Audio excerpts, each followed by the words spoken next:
दोस्तों, आप सभी लोगों का हमारे इस YouTube चैनल पर स्वागत है। आज के इस वीडियो के माध्यम से हम आपको संविधान के भाग के बारे में बताएंगे कि संविधान के भाग से किस प्रकार के ऑब्जेक्टिव क्वेश्चन एग्जाम में बार बार पूछे जाते हैं, जो महत्वपूर्ण है संविधान के भाग।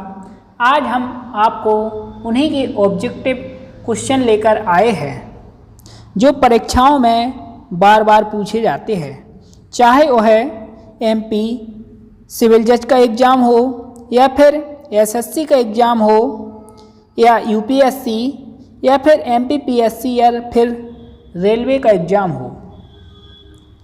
भारतीय संविधान में 22 भाग है जो महत्वपूर्ण भाग है, जिनसे ऑब्जेक्टिव क्वेश्चन बार बार एग्ज़ाम में रिपीट किए जाते हैं। आज हम आपको उन्हीं के ऑब्जेक्टिव क्वेश्चन लेकर आए हैं। पहला ऑब्जेक्टिव क्वेश्चन पूछा गया था, भारतीय संविधान कितने अध्याय भाग में विभाजित किया गया है? यानी कि भारतीय संविधान में कितने भाग है? A option 16, B 24, C 25, D 22। इसका जो डी ऑप्शन है 22 बिल्कुल सही होगा, क्योंकि भारतीय संविधान में 22 भाग, 395 अनुच्छेद और 12 अनुसूचियां हैं।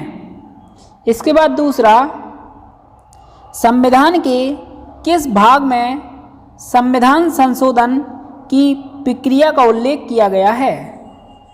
भाग 3 में बताया गया है मौलिक अधिकार के बारे में, और भाग 4 में बताया गया है नीति निर्देशक तत्वों के बारे में, और भाग 20 में बताया गया है संविधान संशोधन, और भाग 21 में बताया गया है अस्थायी संक्रमणकालीन व्यवस्था के बारे में। इसका जो सही ऑप्शन होगा C ऑप्शन होगा, क्योंकि भाग 20 में संविधान संशोधन प्रक्रिया के बारे में बताया गया है। संविधान संशोधन आर्टिकल 368 के तहत किया जाता है। इसके बाद तीसरा, संविधान के किस भाग में पंचायती राज्य व्यवस्था संबंधी प्रावधान दिए गए हैं? ए ऑप्शन कहता है भाग 9, B ऑप्शन कहता है भाग 6, C ऑप्शन कहता है भाग 3, D ऑप्शन कहता है भाग 9A।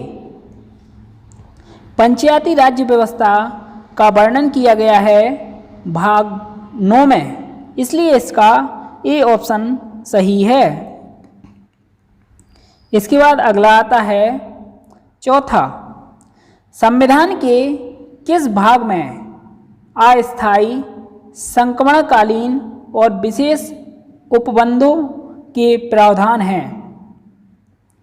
ए ऑप्शन भाग 18 में बताया गया है आपात उपबंध के बारे में, B भाग 19 में बताया गया है विकिरण के बारे में, C ऑप्शन भाग 21 में बताया गया है अस्थायी संक्रमणकालीन और विशेष उपबंधों के बारे में, और D भाग 22 में बताया गया है संक्षिप्त नाम प्रारंभ। इसलिए इसका जो C ऑप्शन है भाग 21 बिल्कुल सही होगा, क्योंकि भाग 21 में अस्थायी संक्रमणकालीन और विशेष उपबंधों के बारे में प्रावधान किया गया है।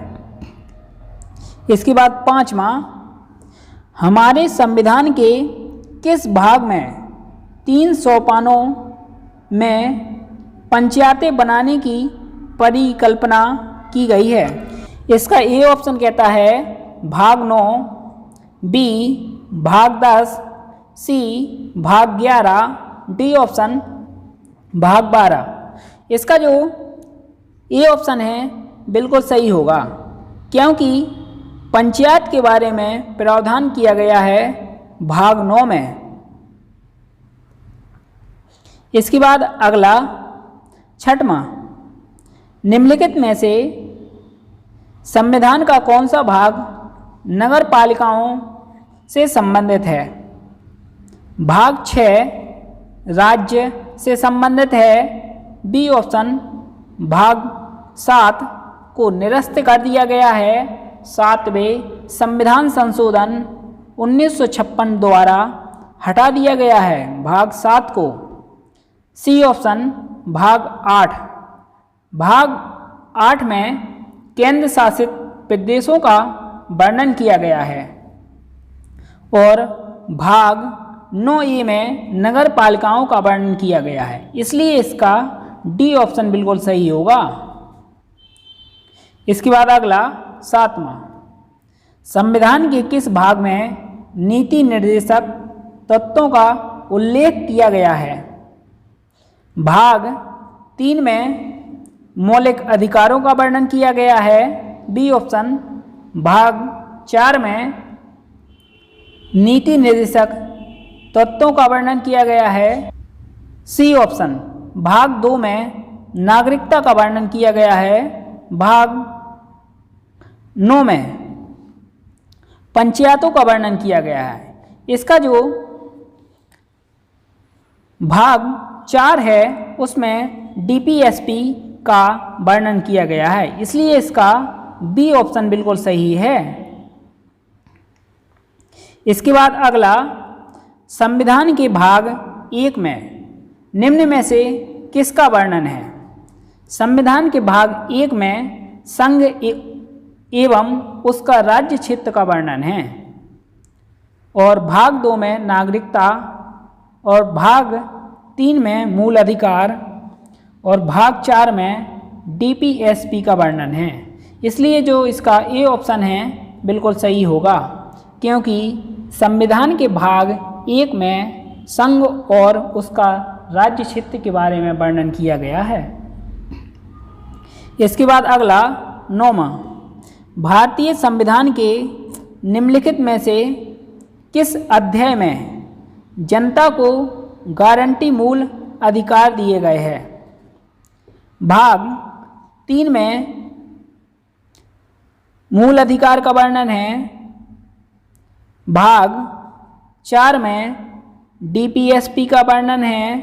भाग 1 में संघ एवं उसके राज्य क्षेत्र का वर्णन है। भाग 2 में नागरिकता का वर्णन है। इसका जो सही ऑप्शन है भाग 3 होगा, यानी कि ए ऑप्शन सही होगा, क्योंकि भाग 3 में मूल अधिकार का वर्णन किया गया है।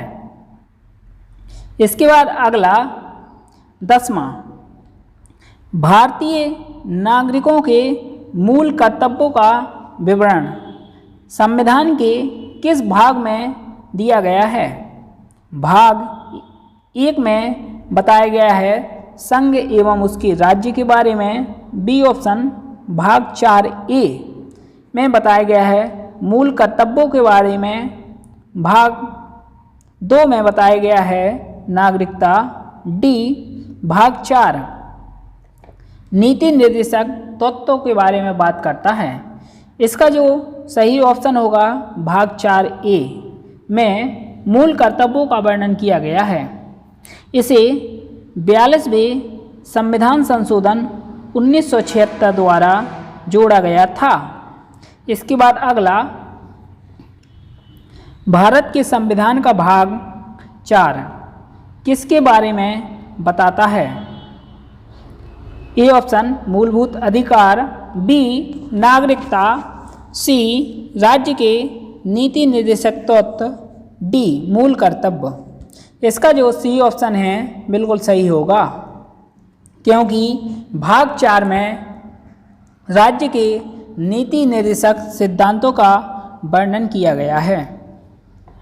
इन्हें 36 से 51 तक रखा गया है। इसके बाद अगला,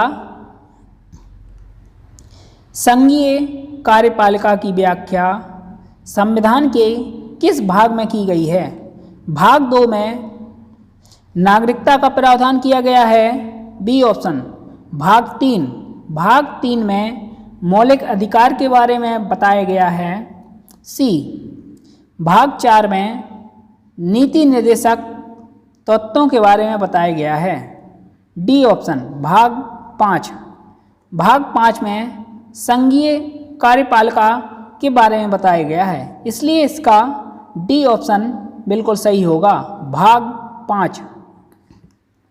इसके बाद अगला 13वां, संविधान के किस भाग में नागरिकता का उल्लेख है? ए ऑप्शन कहता है भाग 1। भाग 1 में संघ एवं उसके राज्य क्षेत्र का वर्णन है। भाग 2 यानी कि बी ऑप्शन, भाग 2 में नागरिकता का वर्णन है। सी ऑप्शन, भाग 3 मौलिक अधिकारों का वर्णन है। डी ऑप्शन, भाग 4। भाग 4 में नीति निर्देशक तत्वों का वर्णन है। नागरिकता का वर्णन किया गया है भाग 2 में, इसलिए इसका बी ऑप्शन बिल्कुल सही होगा। अनुच्छेद 5 से 11 तक नागरिकता का वर्णन किया गया है। इसके बाद अगला आता है 14वां, सूची 1 को सूची 2 से सुमेलित कीजिए तथा सूचियों के नीचे दिए गए कूट से सही उत्तर का चयन कीजिए। सूची 1, सूची 2। ए ऑप्शन कहता है भारतीय संविधान के भाग 9 में बताया गया है। भारतीय संविधान के भाग 9 में पंचायत के बारे में बताया गया है, इसलिए इसका तीसरा होगा।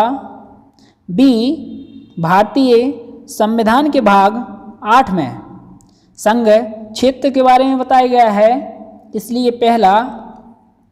सी ऑप्शन, भारतीय संविधान के भाग